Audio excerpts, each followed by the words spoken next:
안녕하십니까. 우리가 지난 시간까지 하나님은 어떤 분이신가, 거룩하신, 우리와 완전히 분리되어 계신 그 하나님께서 말씀을 통해서 우리와 만나기를 원하신다고 하는 이야기를 나눴습니다. 그리고 지난 시간에 죄란 무엇인가, 하나님께서 죄라고 악한 것이라고 말씀하시는 것과 선한 것이라고 말씀하시는 이것을 우리는 피조물로서 받아들여야 했습니다. 하나님이 정해놓으신 그 틀을 우리가 벗어날 수 없죠. 그럼에도 불구하고 우리는 우리 스스로의 기준으로 그 선과 악을 구별하기로 결정했고, 그것이 하나님 앞에 죄가 되었습니다. 하나님께서 원하시는 수준이 어떠한가? 자기 속에 선과 악의 기준이 들어가 있기 때문에 사람들이 심지어는 자기가 죄인이라는 사실도 깨닫기가 어렵습니다. 많은 사람들에게 복음을 전하다 보면 죄인이죠? 라고 하면 죄인이라고는 말을 합니다. 하지만 곧 이어서 하는 얘기가 나름대로 선하게 살았다고 이야기합니다. 나름대로, 자기 기준대로 선하게 살았다고 이야기하죠. 하나님께서는 그 나름대로 산 것을 죄라고 말씀하시는데, 사람들은 그 나름대로를 기준으로 자기가 죄인인지 아닌지를 판단하니까 자기가 죄인이 아니라고 생각을 합니다. 죄인이 아니라고 생각하니까 자기가 구원받아야 할 사람이라고 하는 것도 알지를 못하죠. 하나님께서는 이것을 안타까워 하셨습니다. 사람들이 죄인이라고 하는 걸 깨달아야 할 텐데, 죄인이라는 것을 깨닫지도 못할 만큼 망가져버린 우리들의 그 삶에 하나님께서 개입하셔야만 죄인이라고 하는 것을 깨달을 수 있겠구나라고 생각을 하셨습니다. 그래서 하나님께서는 율법을 주셨습니다. 10가지 계명을 비롯해서 여러 규례들을 주셨습니다. 하나님께서는 이 계명들을 2가지로 정리할 수 있다라고 말씀하셨습니다. 마가복음 12장 30절에 보면 내 마음을 다하고 목숨을 다하고 뜻을 다하고 힘을 다하여 주 너희 하나님을 사랑하라 하신 것이요. 이것이 첫 번째 계명입니다. 또한 둘째는 이것이니 내 이웃을 내 자신과 같이 사랑하라 하신 것이라. 이보다 더 큰 계명이 없느니라. 하나님께서는 마음을 다하고 목숨을 다하고 뜻을 다하고 힘을 다하여 하나님을 사랑할 것과 내 이웃을 사랑하되 내 몸과 같이 사랑하라고 말씀하셨습니다. 가끔 캠프나 이런 데 가보면 그 세족식이라고 하는 걸 하죠. 발을 닦아주는 그런 행사입니다. 물론 그 캠프 계획표를 통해서 그 시간에 서로 발을 닦아주는 시간이라고 하는 것을 알고 나면 발을 닦고 가죠. 너무 더럽거나 냄새 나면 좀 피차 민망하니까. 그래서 깨끗한 발이지만 어쨌든 한 사람은 앉아있고 한 사람은 무릎을 꿇고 그 발을 닦아주고 수건으로 그 마무리까지 해주고 나면 그 다음에 굉장히 할 말들이 많습니다. 예수님이 우리 발을 씻기신 게 이거구나. 발을 뭐 이런 겸손함이라든지 뭐 이런 얘기들을 많이 합니다. 그리고 이게 하나님께서 우리에게 요구하시는 수준이라고 생각을 합니다. 하지만 이 말씀대로라면 내 이웃을 내 자신처럼 사랑하라. 저는 제 발을 매일같이 닦지만 제 발을 닦으면서 감동하거나 그러지 않습니다. 내가 내 발을 닦다니, 이 고귀한 손으로 저 하찮은 발을 닦다니, 이런 생각하지 않아요. 더러우면 닦습니다. 또 비슷한 경우가 제 아이들의 발을 닦을 때 감동하지 않습니다. 내가 이 발을 몇 번을 닦았나, 내가 돈까지 벌어다 주면서 먹여주고 입혀주고 발까지 닦아줘야 되나, 내가 너를 몇 번째 발을 닦인 거야 라고 세거나 계산하지 않습니다. 이것이 하나님께서 우리에게 요구하시는 수준입니다. 주머니에 1,000원이 있습니다. 1,000원을 가지고 배고파 라고 하고 그 편의점에 가서 빵을 사서 그 빵을 먹습니다. 그럴 때 결심을 하거나 이러지 않죠? 마찬가지로 내가 내 옆에 있는 누군가가 배가 고프다고 말합니다. 그 사람을 위해서 1,000원짜리를 꺼내서 빵을 사서 그 사람이 빵을 먹을 때, 아, 나 쟤한테 1,000원어치 빵 사줬어. 이런 생각이 들지 않는 것이 율법이 말하는 의로움입니다. 이것이 하나님의 명령입니다. 그런데 우리는 이 수준을 추구하지 않습니다. 또 한 가지 우리가 가지고 있는 그 율법에 대한 잘못된 태도가 있습니다. 하나님께서 하지 말라고 하신 것을 했을 때에는 굉장히 죄책감을 갖습니다. 여러분 가운데 지난 일주일 중에 누군가를 죽이고 나서, 살인하지 말라고 하셨는데 누군가를 죽이고 나서 몰래 묻어놨습니다. 그러고 나서 아무렇지도 않게 그 교회에 오거나 다른 사람들과 부모님과 그 대화를 나누고 밥을 먹고 편하게 잠을 자고 있다면 우린 그 사람을 굉장히 그 이상한 사람, 사이코패스라고 생각을 하겠죠. 근데 하나님이 하라고 하신 일이 있죠. 마음을 다하고 목숨을 다하고 뜻을 다하고 힘을 다하여 주 너희 하나님을 사랑하라고. 내 이웃을 내 자신처럼 사랑하라고. 지난 한 주간 그렇게 사셨나요? 근데 왜 그것에 대해서는 죄책감을 갖지 않죠? 율법을 통해서 하나님께서는 죄를 깨달으라고 율법을 주셨습니다. 로마서 3장 20절에 그러므로 율법의 행위로 그 앞에 의롭다 함을 얻을 육체가 없나니 율법으로는 죄를 깨달음이니라.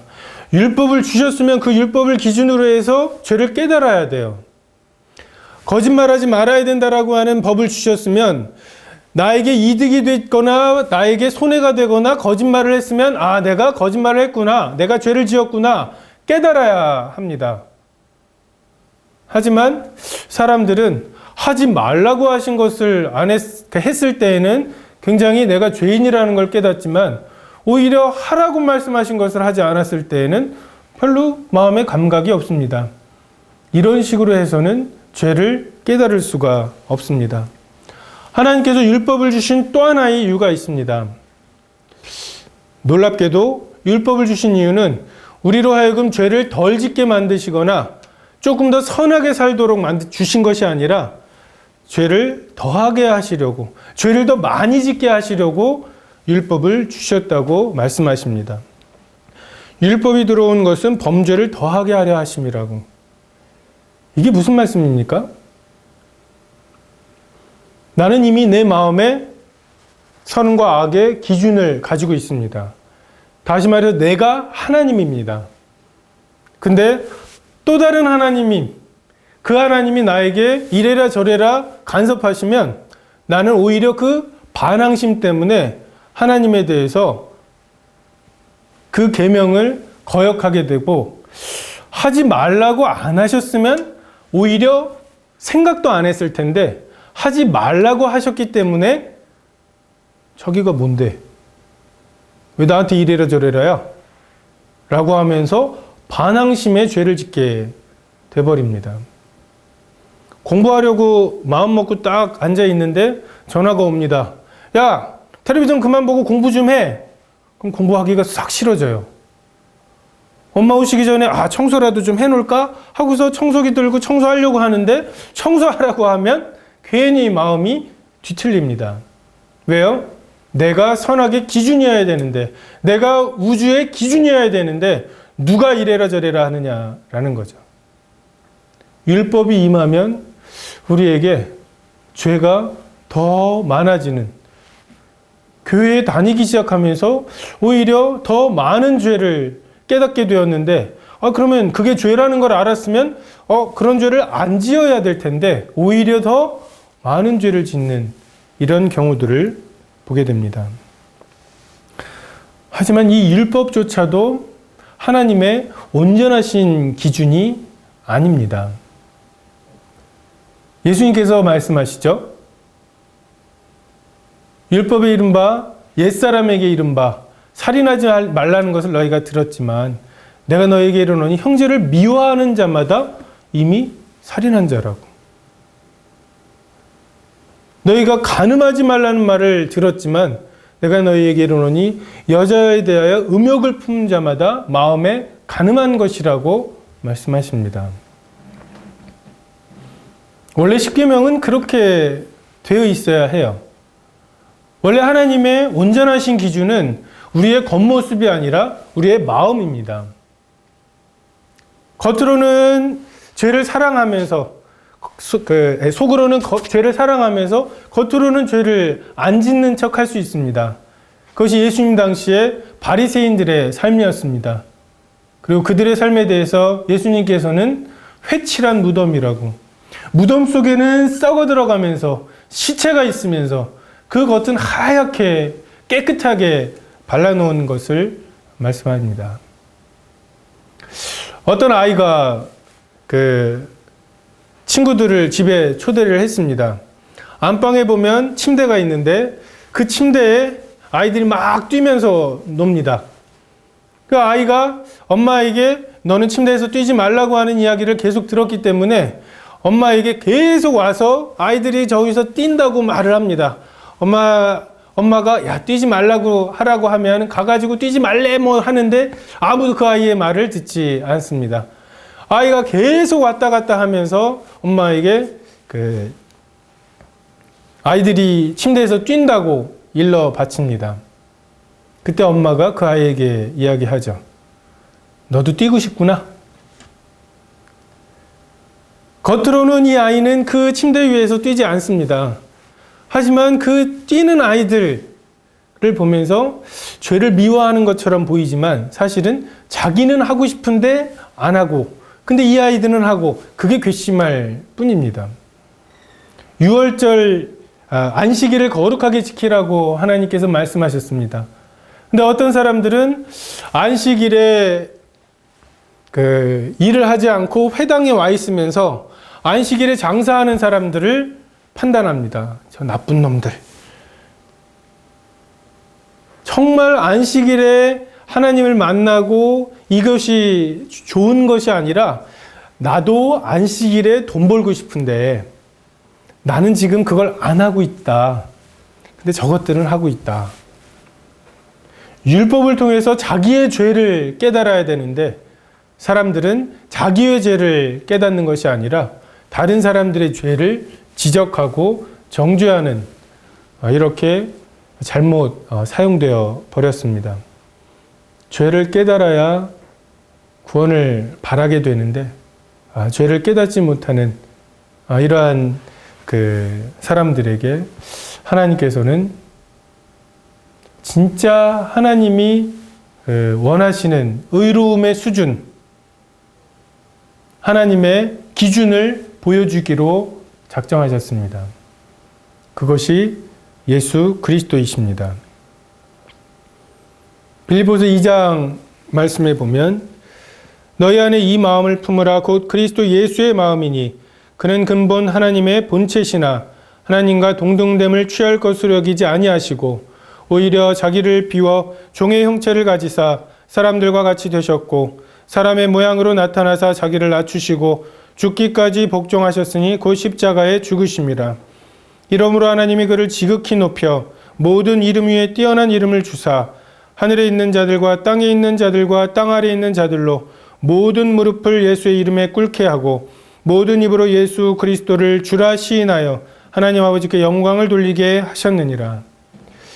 예수 그리스도의 삶을 통해서 하나님께서는 마음을 다하고 목숨을 다하고 뜻을 다하고 힘을 다하여 주 너희 하나님을 사랑하는 게 무엇인지 보여주셨습니다.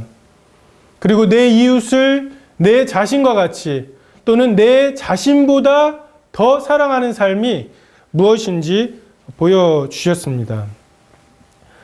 하나님의 마음이, 예수님의 마음이 하나님의 기준입니다. 예수님의 삶과 같지 않은 모든 삶은 하나님의 영광에 이르지 못한 것입니다. 예수님은 하나님과 하나님의 본체라고 말씀하십니다. 이 본체라고 하는 단어는 원래 하나님이 아니었던 적이 한 번도 없으셨던 원래 하나님이시라는 그런 의미입니다. 우리는 피조물이었어요. 능력에 있어서나 지혜에 있어서나 하나님과 동등됨을 취할 그 조그만한 공통점도 없는 그런 피조물이었습니다. 근데 아담과 하와가 하나님과 동등됨을 취하려고 했죠. 이것이 죄였고 이것이 우리가 지금 경험하고 있는 그 어려움들의 씨앗이었습니다. 하지만 반대로 예수님께서는 원래 하나님이셨습니다. 한 번도 하나님이 아닌 적이 없었던 그런 분이었습니다. 그분은 마땅히 하나님과 동등됨을 취해야 하는 분이셨습니다. 그런데 우리와는 달리 동등됨이 자기 것이 아닌데도 불구하고 동등됨을 취하려고 애를 썼던 우리와는 달리 예수님께서는 그 동등됨을 포기하셨습니다. 그리고 종의 형체를 가지시고 사람의 모양으로 나타나시고 사람들과 같이 되셨습니다. 우리는 이것이 무엇인지 잘 이해를 하지 못합니다. 사람이 되는 것이 무엇인지.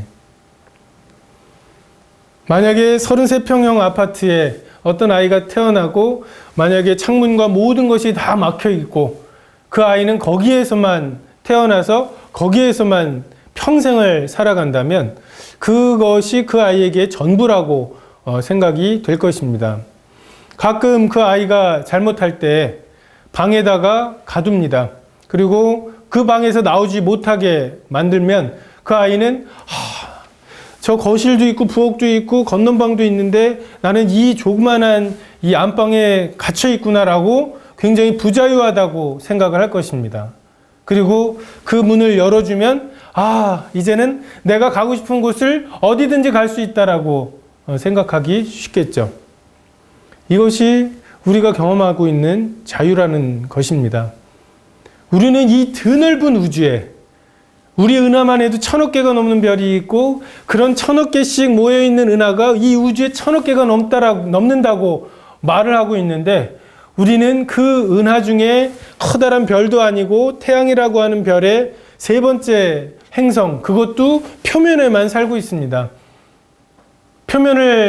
지구 표면에 4분의 3을 차지하고 있는 바다에는 숨을 못 쉬어서 못 살고 너무 높은 산에도 못 살고 사막에도 못 살고 사람이 존재할 수 있는 표면은 지극히 제한되어 있습니다. 그곳을 돌아다니면서 우리는 자유하다고 말합니다. 교도소에 붙잡혀 있으면 굉장히 부자유하다고 말을 하죠. 하지만 이 예수님은 이 우주보다 크시고 우주보다 광대하신 자유로우신 그 하나님이 인간의 몸을 입고 여자의 뱃속에 들어가셨다가 10개월 만에 나오시고 사람들과 같이 호흡하시고 땅에서 나는 것들을 음식으로 드시고 피곤함을 느끼시고 배고픈 것을 경험하시고 이게 어떤 것인지 우리는 다 이해하기 어렵습니다. 네팔에서 선교하신 어떤 형제님이 네팔 현지 분과 같이 형제님과 같이 한국을 방문하신 적이 있었습니다.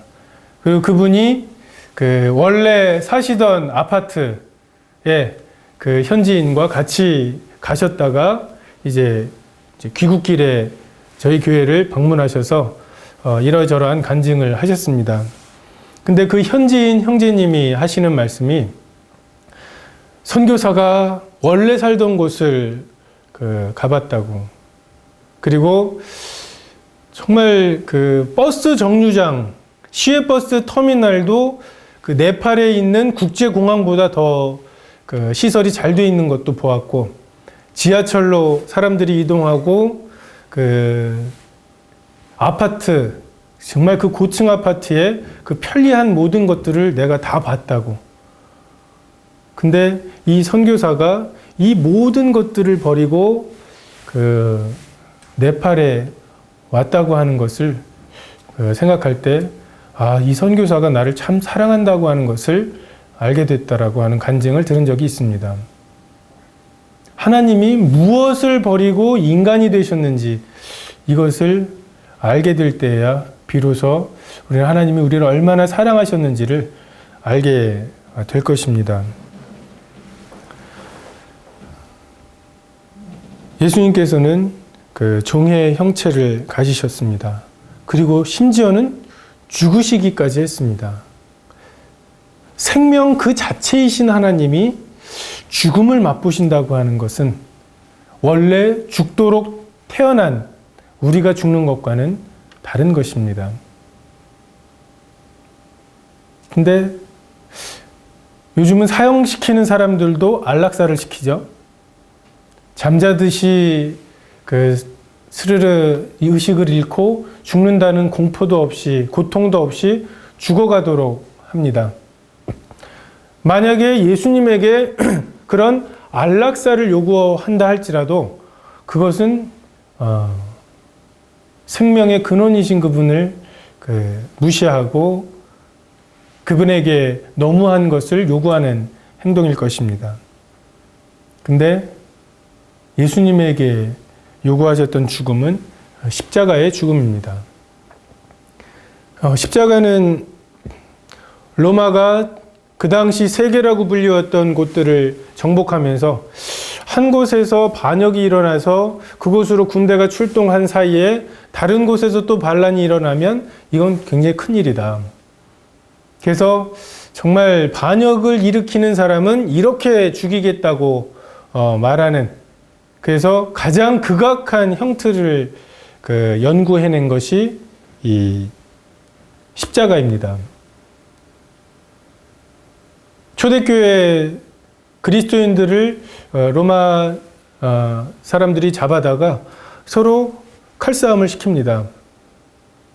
그럼 성도들끼리 칼싸움을 하는데 누가 그렇게 격렬하게 할까 싶지만 굉장히 격렬하게 칼싸움을 합니다.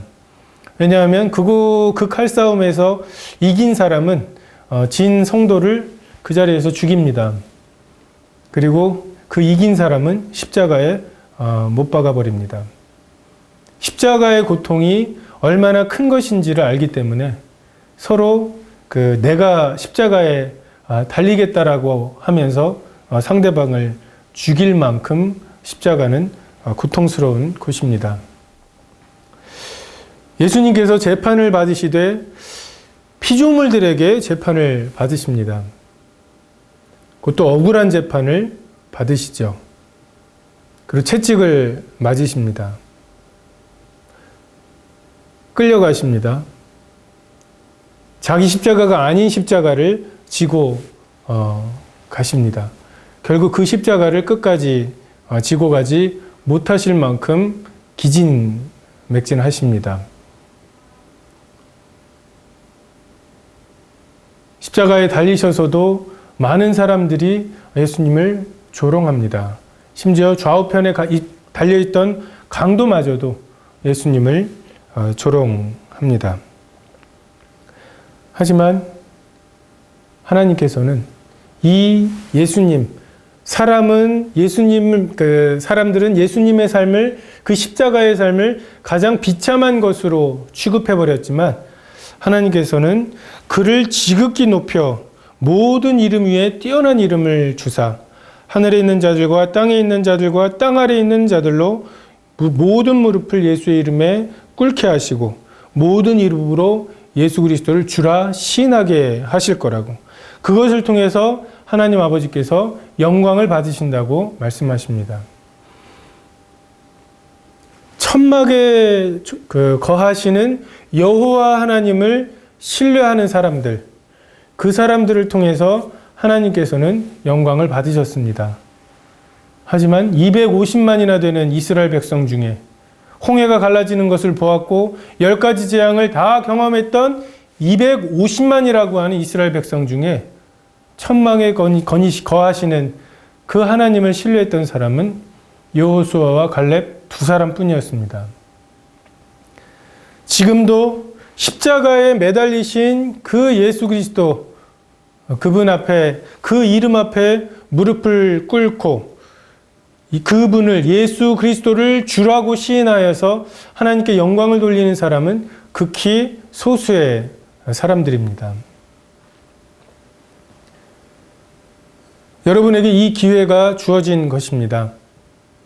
다음 시간에 좀 더 자세히 말씀드리겠지만 이 예수님에 대한 태도가 우리 심판의 기준입니다.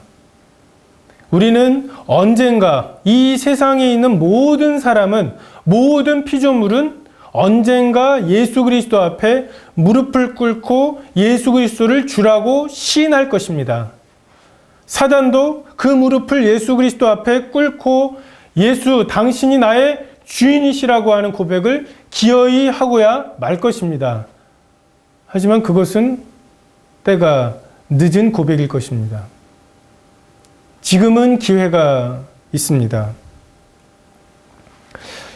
하나님께서 예수 그리스도의 삶을 통해서 보여주신 의로움이 있습니다. 예수님은 정말 마음을 다하셨죠.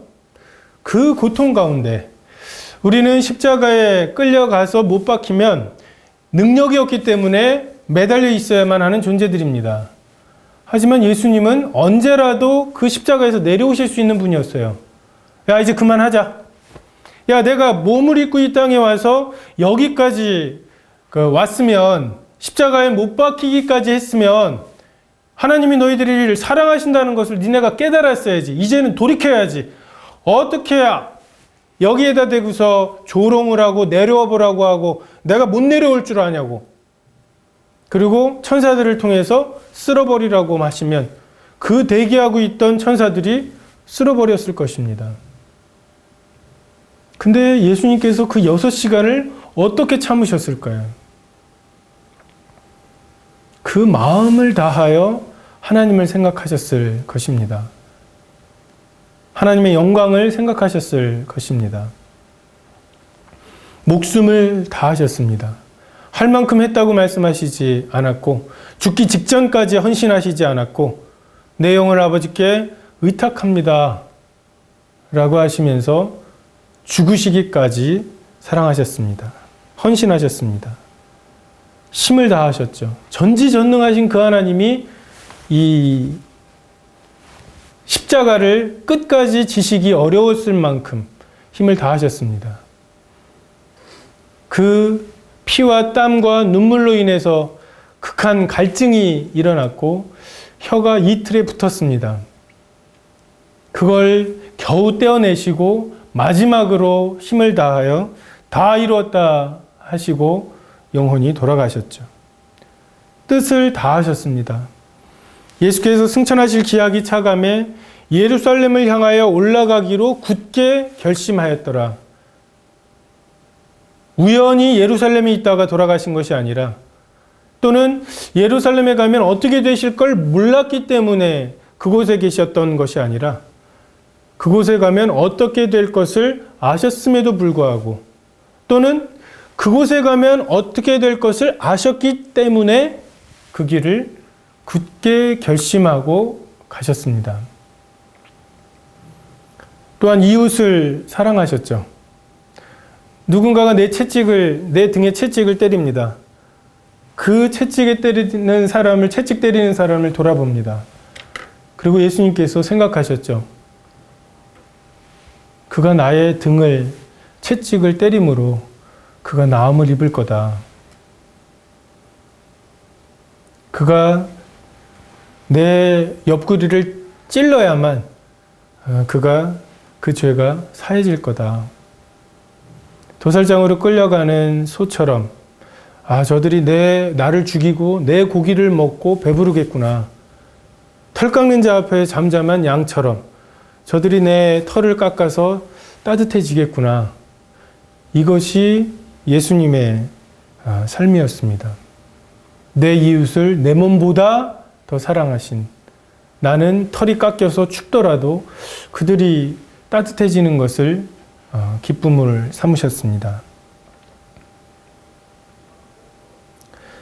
첫 번째 사람 아담은 모든 것이 풍성할 때, 단 한 가지 없는 그것으로 인해서 하나님께 불평이 생겼고 사단의 이 말에 속았습니다. 근데 예수님께서는 모든 것이 불합리하고 억울하고 마땅히 자기 것인데 다 빼앗겨버린 그 상황에서도 하나님께 대한 사랑을 포기하지 않으셨습니다. 무엇이 관건일까요? 지난 시간에도 말씀드렸던 것처럼 아버지께 대한 확신입니다. 신뢰입니다.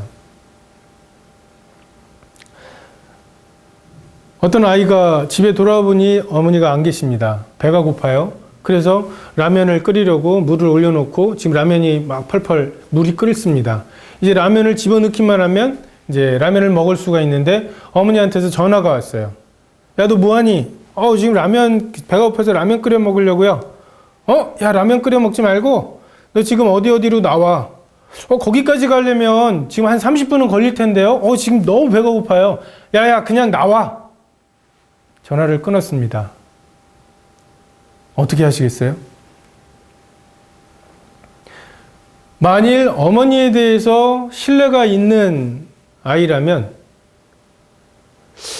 엄마가 나 배고픈 것도 알고 거기까지 30분 걸린다는 것도 아시는데 라면 먹지 말고 나오라고 하시는 거에는 이유가 있을 거다라고 생각을 하고 불을 끄고 엄마 말씀에 순종을 할 수 있을 것입니다. 하지만 엄마에 대해서 신뢰가 없는 그런 아이라면 엄마는 내가 맨날 좋아하는 걸 못하게 하고 지금 얼마나 배가 고프고 거기 30분 동안 가려면 그게 얼마나 배가 고플 텐데 라고 하면서 라면을 끓여 먹고 가거나 아니면 라면을 끓여 먹지는 않고 겉모습은 순종을 하더라도 그 속으로는 엄마에 대해서 불평불만이 가득한 채로 가게 될 것입니다. 마음을 다하는 것은 아니죠. 예수님은 하나님께서 요구하시는 것이 어떠하든지 상관없이 하나님은 나를 사랑하신다고 하는, 예수님께서 침례를 받고 올라오실 때 이는 내 사랑하는 자여 내 기뻐하는 자라, 이 하나님의 말씀을 확신하셨습니다. 우리가 생각하는 방향과 하나님의 생각이 같을 때에는 순종하기가 쉽습니다. 여름 땡볕에 무거운 짐을 지고 가고 있는데 나는 저쪽으로 가야 서울역이 나올 줄 알고 지금 저쪽으로 가고 있는데 어떤 차가 저쪽으로 가면서 타라고 말합니다. 그럴 때 그 차를 타는 것은 어렵지 않습니다. 근데 문제, 정말 내가 하나님께 대한 신뢰가 필요한 때는 언제이냐 하면 나는 저쪽으로 가야 서울역이 나올 거라고 생각하고 열심히 가고 있는데 반대편으로 가는 어떤 분이 어디 가시냐고, 저 서울역 간다고, 서울역 이쪽으로 가야 되는데요, 제가 태워드릴게요. 어떻게 하시겠습니까?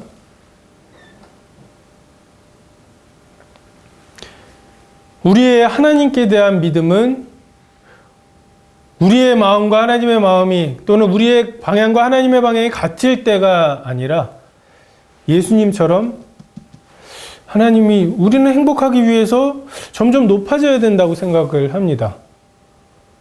좀 더 많은 것을 가져야 된다고 생각을 합니다. 억울함을 풀어야 된다고 생각합니다. 그런데 그 모든 것이 하나하나 없어질 때, 반대편으로 가는 그 차가 나보고 타라고 말할 때, 그때 내가 정말 저 사람을 신뢰하는지 드러납니다. 동산 중앙에 생명나무와 선악을 알게 하는 나무가 있었습니다. 근데 선악을 알게 하는 나무 실과를 따먹고 난 아담과 하와에게 하나님께서는 이 생명나무를 금하셨습니다. 영원히 살게 되는 나무를 금하셨습니다. 여러분, 이 몸을 가지고 영원히 살면 좋으시겠어요? 올해가 2012년이 아니라 134만 번째 해라면 좋으시겠습니까? 너무 무료할 것입니다. 하나님께서는 아담과 하와에게 금하셨던 생명나무를 이제 다시 우리에게 허용하십니다. 그 생명나무는 예수 그리스도와 그분의 삶입니다. 이제 우리는 얼마든지 생명나무의 실과를 따먹을 수 있습니다. 얼마든지 예수 그리스도처럼 살 수 있습니다. 여러분, 학교에 누군가가 왕따를 당합니다. 왕따를 당하게 되면 그 왕따 당하는 학생과 친하게 지내는 아이도 왕따를 당하게 되죠. 예수님이시라면 그 왕따 당하는 아이의 친구가 되셨을 것입니다.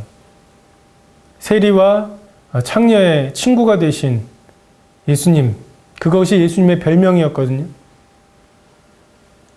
여러분이 새학기가 되어서 사람을 사귀지 못하는 왕따를 당하고 있는 그 아이와 친하게 지내고 그로 인해서 왕따를 당하게 되는 것, 이것이 예수님께서 원하시는 삶입니다. 잘못하지도 않았는데 먼저 가서 사과하는 것이 하나님께서 여러분에게 요구하시는 것입니다. 마땅히 여러분의 권리인데 그 권리를 포기하라고 말씀하시고, 결코 여러분의 의무가 아닌데 여러분의 그 짐으로 여기고 그것을 지고 가라고 말씀하시는 것이 예수님의 십자가입니다. 어떤 사람들은 술, 담배가 좋습니다. 먹음직 보암직 지혜롭게 할 만큼 탐스러워서 그것을 쫓아가느라고 생명나무를 간과합니다. 많은 아이들은 앵그리버드 날리고 그냥 메이플 스토리에서 그 단순 작업이죠. 그 달팽이들 잡고, 그게 좋아서 하나님에 대해서 관심이 없습니다.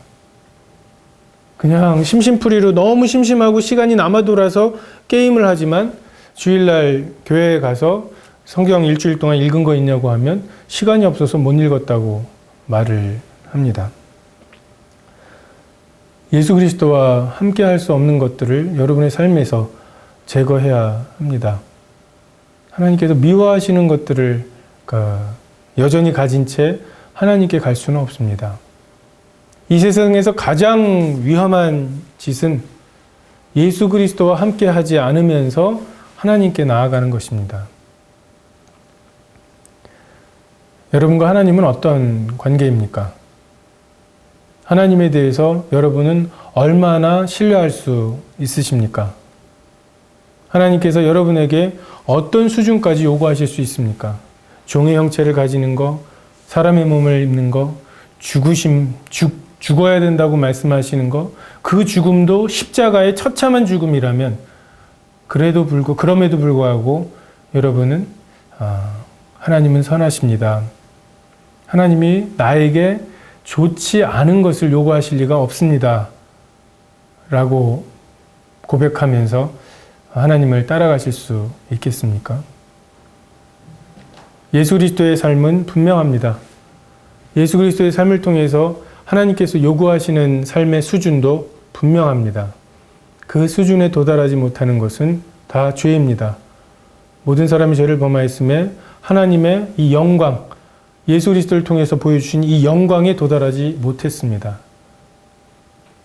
이 부분에 대해서 생각해 보시고 여러분의 하나님과의 관계를 다시 한번 점검해 보시기를 바랍니다. 감사합니다.